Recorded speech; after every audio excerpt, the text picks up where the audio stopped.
it doesn't matter how fast you go if you don't know where you're going. Follow me on my long run through Laajavuori. I entered the park where the ski tracks used to be, and I was not surprised to see that there was still ice in some places.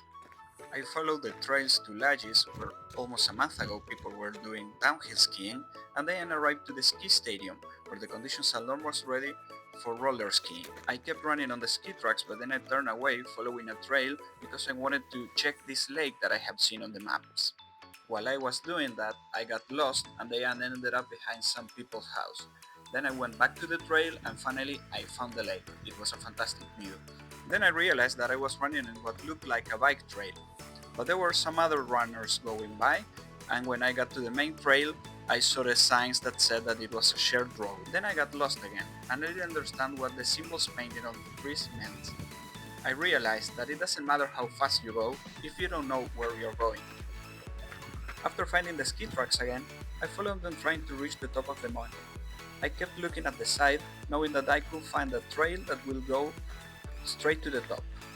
Then I found one, but it was next to a sign that said beware of the mountain bikes in Finnish. If you don't know the language, then you're in for a literal crash course in Finnish. Without taking any shortcuts, I kept going down the ski tracks until I reached the freestyle jumping ramp. It is a fantastic place that in the summer you will see the skiers practicing the tricks before ending up in the water. From there you can also see the Lampila sauna, which apart from the saunas have a nice abanto in the middle of the lake and which I always use after a long session as the warriors rests. 100 meters from there you can also see the jumping towers, both the small ones for beginners and the big ones that are used by Olympic medalists here in Jyväskylä to train. I was going to reach the top after ascending 227 meters, so I started the uphill, and then when I looked at the right I saw the beginning of the bike track that I have seen on the other side. After reaching the top of the hill, I took some time not only to rest but also to admire the views. You could see all the way from Tuomiojärvi to Jyväsjärvi and all the fantastic landmarks that surround our nice city. Then I kept running and went to see the views from the other side of the mountain.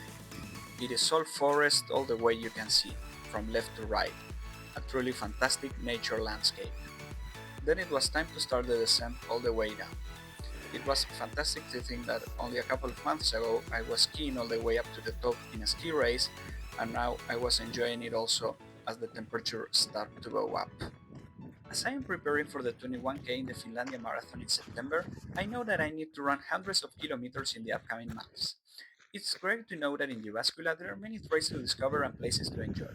This time I was running in a place that was very familiar to me in the winter season, but I still got lost without the snow. I realized that I spent more time admiring the scenery than looking at my watch to see how fast I was going, and I really prefer that. What is your favorite place to run in Jyväskylä? Where should I go next? Let me know in the comments.